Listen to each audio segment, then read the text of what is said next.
تو اللہ یہ ثابت کریں گے کہ صرف دنیا میں نہیں، قیامت کے دن وہاں بھی برکتیں دینے والا اور جھولیاں بھرنے والا اور عزتیں بخشنے والا وہ صرف اور صرف اللہ رب العزت ہے۔ چنانچہ اس سورت فرقان کی ایک آیت ہے، بڑی مارکۃ الآرا آیت ہے، اس میں تخویف اخرویہ بھی ہے۔ یہ سورت فرقان کی آیت نمبر 18 ہے۔ جتنے احباب میرے اس کلپ کو سن رہے ہیں وہ بڑے غور سے اس آیت کو سنیں، اس میں ایک بہت بڑے اشکال اور شبہ کا جواب ہو جائے گا۔ اشکال لوگوں کے ذہن میں یہ ہے کہ ہمارے ہاں بیٹا نہیں ہوتا تھا، ہم نے فلاں مزار کا سلام مانا تو بیٹا ہو گیا، شفا نہیں ملتی تھی، ہم نے فلاں دربار پہ نظر مانی تو ہمیں شفا مل گئی، رہائی نہیں ہوتی تھی، فلاں کام نہیں ہوتا تھا، ہم فلاں دربار پہ گئے، سلام مانا تو ہمارا وہ کام ہو گیا۔ تو اگر ان کے اختیار میں نہیں ہے تو ہمارے یہ کام کیوں ہوتے ہیں؟ یہ عام طور پہ لوگوں کے ذہن میں یہ بات ہے، اور یہ ہے انتہائی مزے کا خیر۔ آپ دیکھیں، ایک ہندو مندر میں جاتا ہے اور بت کے سامنے، مورتی کے سامنے وہ ہاتھ جوڑتا ہے اور وہاں نظر و نیاز دیتا ہے، تو کام اگر اس کا ہو جاتا ہے تو آپ کیا کہیں گے کہ یہ اس مورتی نے اس کا کام کر دیا ہے؟ تو کام تو ہندوؤں کے بھی ہو رہے ہیں، کام تو عیسائیوں کے بھی ہو رہے ہیں۔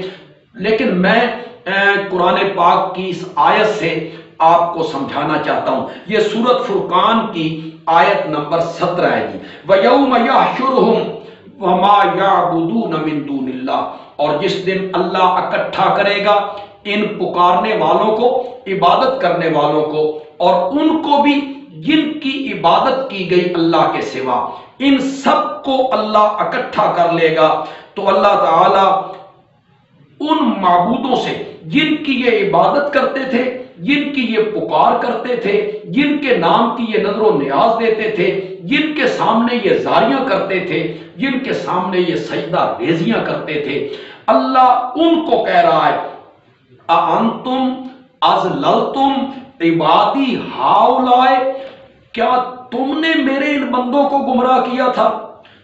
تم نے ان سے کہا تھا کہ ہماری پوجا پاٹ کرنا، تم نے ان سے کہا تھا کہ ہمارے سجدے کرنا، ہمارے نام کی نظر و نیاز دینا، ام ہم ضل السبیل، یا یہ خود رستے سے بھٹک گئے تھے۔ آپ دیکھیں، یہ ان معبودوں سے کہا جا رہا ہے۔ یقینی بات ہے یہ پتھر کے بت تو نہیں ہو سکتے جن کو اللہ کہہ رہے ہیں کہ تم نے گمراہ کیا تھا میرے بندوں کو۔ یہاں نیک بندے مراد ہیں، انبیاء ہیں، اولیاء ہیں، اتقیاء ہیں، فرشتے ہیں۔ جس طرح حضرت عیسیٰ علیہ السلام سے سوال ہوگا، سورت مائدہ کے آخری رکوع میں اللہ تعالیٰ حضرت عیسیٰ سے کہیں گے کیا تم لوگوں سے کہہ کے آئے تھے کہ مجھے اور میری ماں کو اللہ کے سوا معبود بنا لینا؟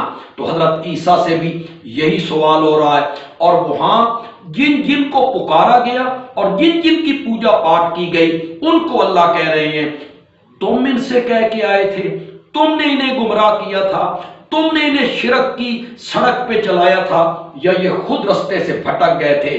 قالو، تو جواب میں وہ کہیں گے سبحانکا، تیری ذات شریکوں سے پاک ہے، ما کان ینبغی لنا ان نتخذ من دونک من اولیاء، ہمیں تو یہ مناسب نہیں تھا کہ ہم تیرے سوا کسی کو کارساز بناتے۔ مولا، ہم ساری زندگی تیرے سامنے سجدہ ریزیاں کرتے رہے، ہم ساری زندگی تجھے پکارتے رہے، ہم ساری زندگی تیرے سامنے التجائیں کرتے رہے، ہمیں تو یہ مناسب نہیں تھا کہ ہم تیرے سوا کسی کو مختار کار ساز بناتے۔ تو پھر ہم نے انہیں کس طرح کہنا تھا کہ ہمیں کار ساز بنا لو؟ ہم نے ان سے کس طرح کہنا تھا کہ ہماری پوجا پاٹ کرنا؟ ہم نے ان سے کس طرح کہنا تھا کہ ہمیں معبود بنا لینا؟ اب آگے وہ نیک بندے جن کی پکار ہوئی، وہ نیک بندے جن کے نام کی نظر و نیاز دی گئی، آگے وہ فرما رہے ہیں وَلَٰكِن مَّتَّعْتَهُمْ وَآبَاءَهُمْ، لیکن نفع تو ان کو تو دیا کرتا تھا،